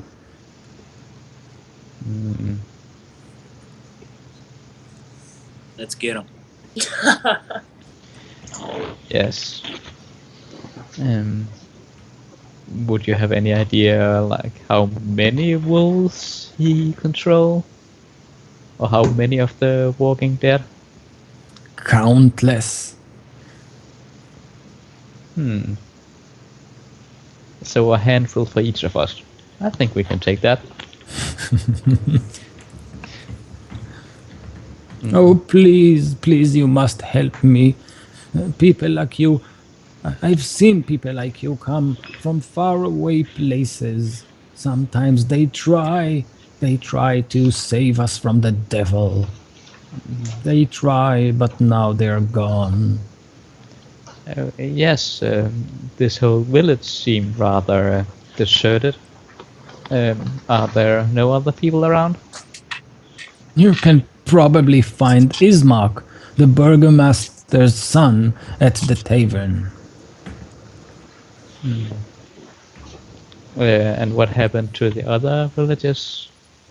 There seem to be a lot of empty houses.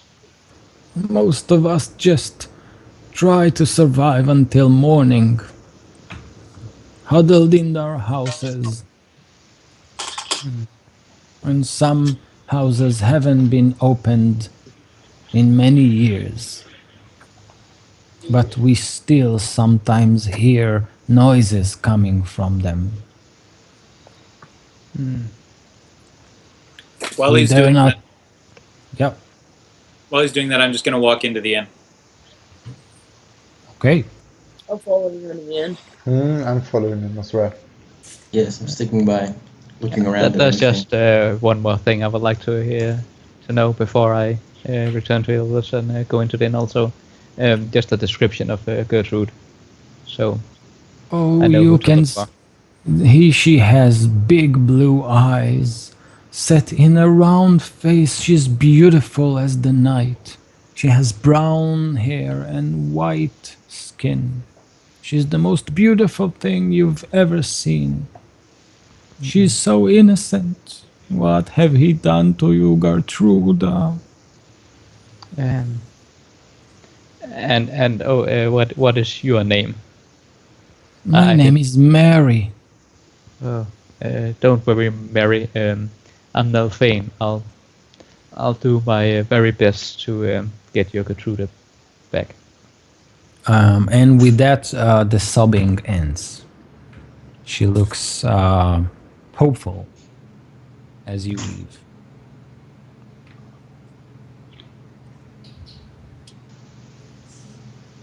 Okay. You all enter the inn, the tavern, and you can see the three ladies look up and examine you with their blue, green, and hazelnut eyes with a lot of interest. And they kind of start and whisper around their glass of wine. The other man, except from the barkeep, also looks up to you, and he just looks at you and examine your equipment and road-worn faces. What do you do? I'm going to cast light on my holy symbol, and after we all walk in, I'm going to turn around and I'm going to bless the door with it. Not actually cast a spell or anything, but form Okay. some sort of light to try and bless the door with Baldur's light. So one of the ladies get up and says, "Oh, magic! How wonderful! Do another one. It's so beautiful, the light." And she rises up and approaches you. Oh, wow. She appreciates the light. All right. Well, not much. Begin converting. That's right. I'm just going to start talking to her about Baldur's radiance and how he brings hope to the land and heals the sick and banishes the wicked. Yes, tell us more of your stories. Oh, you faraway traveler. You look so interesting. Mm-hmm. Where have you come from? Shit. We're from the Ironclaw Barony, the Aurelian Empire. Oh, never heard of that place. Probably very far away. And as she talks to you, her two sisters, now that you can see their facial similarity, they kind of close a loop around you. While they do that and you talk to them, the other man approaches, wait for it, Getty. And he looks at you and says, "Let me buy you some wine, and maybe you can help me with some issue I have.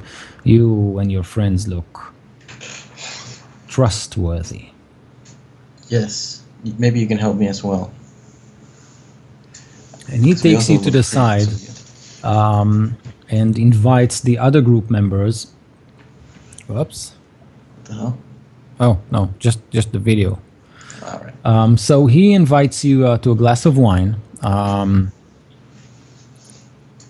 And the other three ladies that look at Enoch, they start to dance around you and say, "Oh, the magic! Look what it does to our shadows!" And they kind of dance around you as there are, forms around this light, and you can see their shadows dancing on the walls, and they are holding hands. Do more magic, more magic. They're not listening to me at all, are they? No, yes, they are. Oh, they're interested in what I have to say? Indeed, indeed. Tell us more of your god of light. Okay, I'm gonna. This dancing thing is driving me nuts. So I'm gonna see if I'll go take them back to their table and I'll start preaching to them there. So as you try to, wiggle your way out of their encircling dance, you can see that they are dancing and their shadows are cast on the walls, but their shadows aren't doing what these girls are doing. That's it. I smash one. I didn't even get 2 words for the guy. Draw my mace. Getty, Yeah. the man looks at you and pours wine on in front of you into this glass cup, and he says, "Well met, stranger. My name is Ismark." Nice to meet you. I'm Getty. No. And he looks at the half orc cleric trying to escape those dancing ladies, and he says, "It seems your friend is in trouble." I take a look at the shadows and maybe I notice it as well. Yes, you do, and it seems like Ismark has noticed it too. He looks at you and he, shrugs and say, "Well, Vistani." I'm sorry. What did he say? He says, he shrugs and says, "Vistani," and as he looks on to the ladies.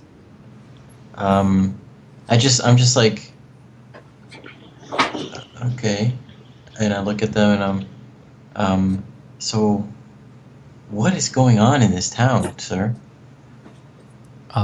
And he says, "I will tell you everything about it, but first you must rescue your friend from the claws of Elanka. Otherwise, he might bash her in the head or something. He's already reaching for his club."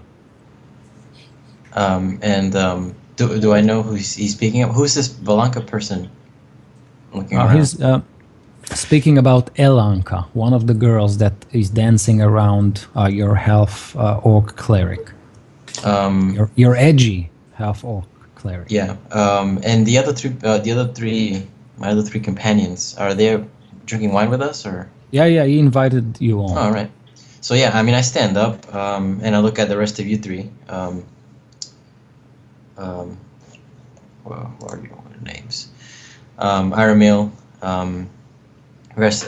Viscero, and Mouse, and everybody basically. And I'm like, well, let's do this. And I walk on. Well, I don't walk on over. No, I do walk on over, and I just put my hands on my hips and I was like, what is going on here?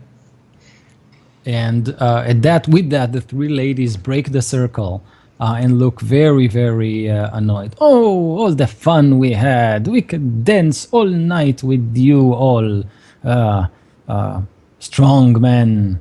But yes, I'm gonna pull out my holy symbol and shout out, "Baldur's Light take you!" And I'm gonna try and turn undead.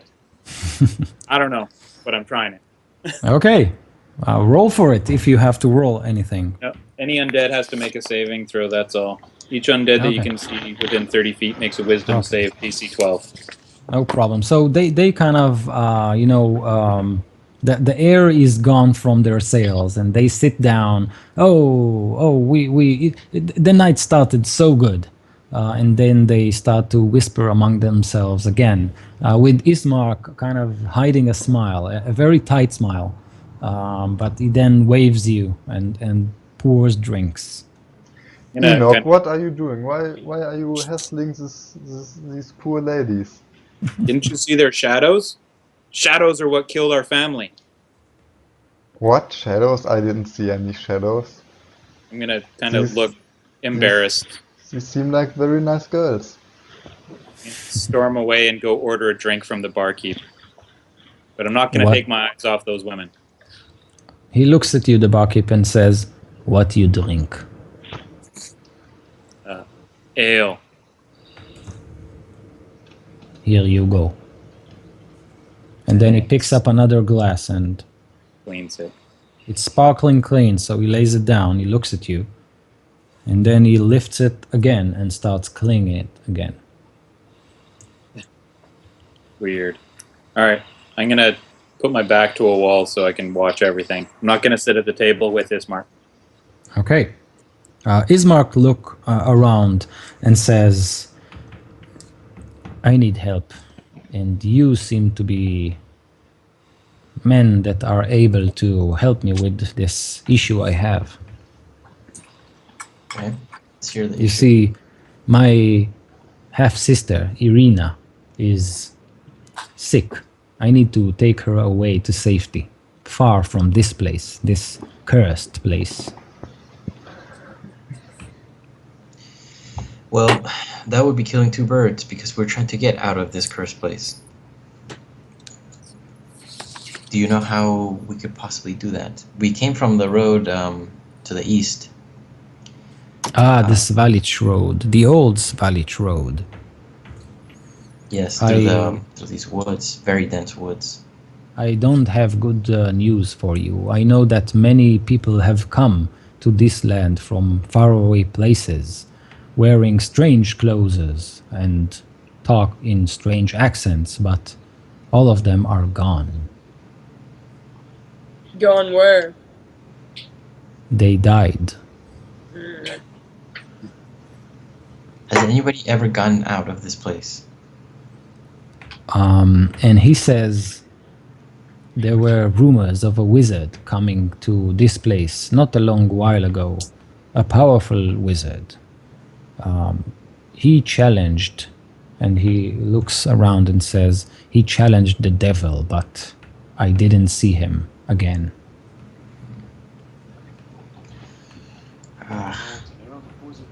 But I can tell you this.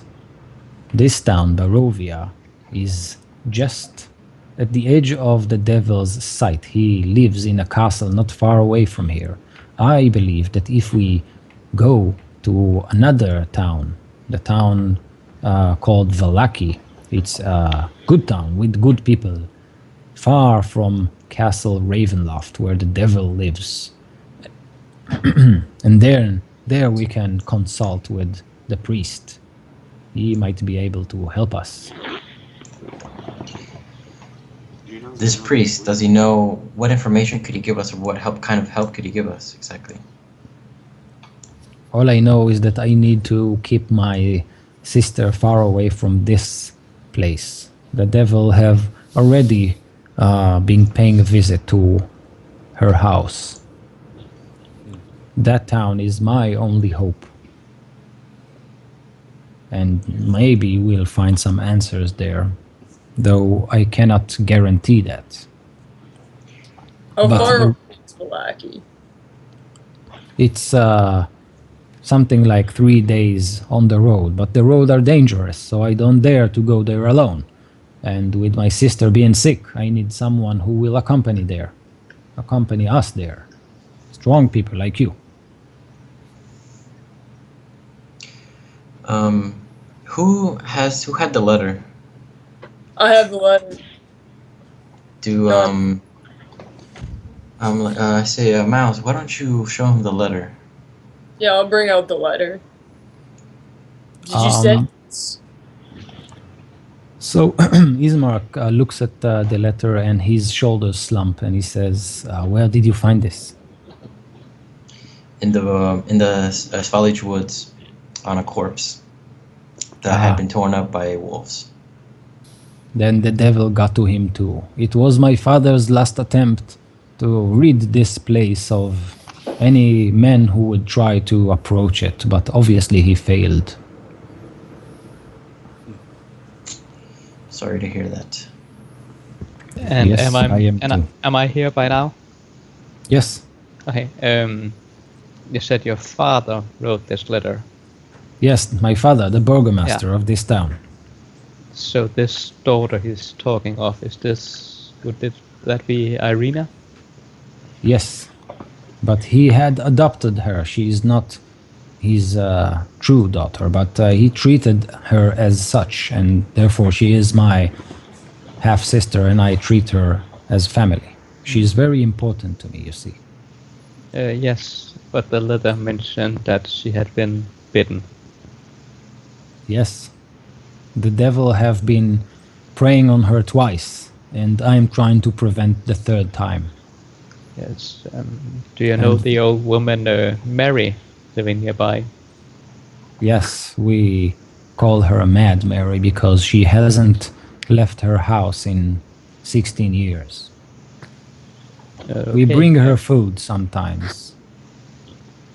She mentioned a daughter that was taken by, well, the devil. And Ismark look to the left and to the right, and he says, maybe I should take you to my father's mansion where Irina can tell you her story, and you might understand why the devil is interested in those young girls.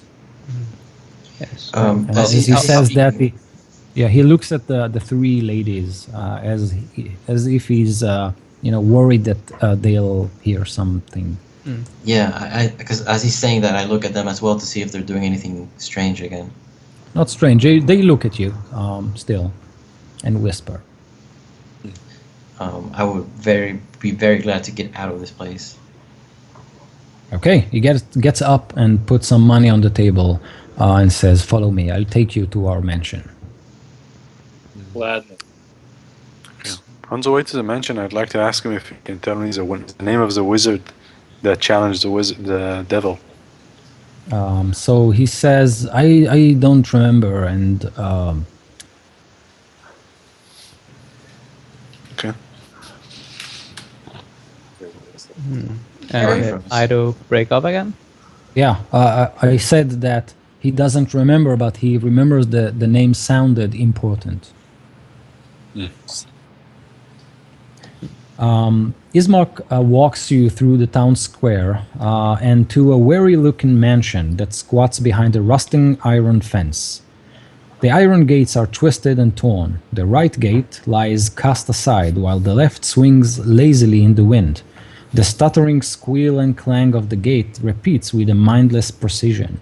Weed choke the grounds and press with menace upon the house itself. Yet, against the walls, the growth have been tramped down to create a path all about the domain. Heavy claw markings have stripped the once beautiful finish of the walls. Great black marks tell of the fires that have assailed the mansion. Not a pane nor a shard of glass stands in any window. All the windows are barred with planks, each one marked with stains of evil omen. Nice place you got here. And he says, yes, the devil have attacked this house twice, and we have stood our ground, but I fear that they won't be a third time. We won't make it. And he walks to the door and knocks on it.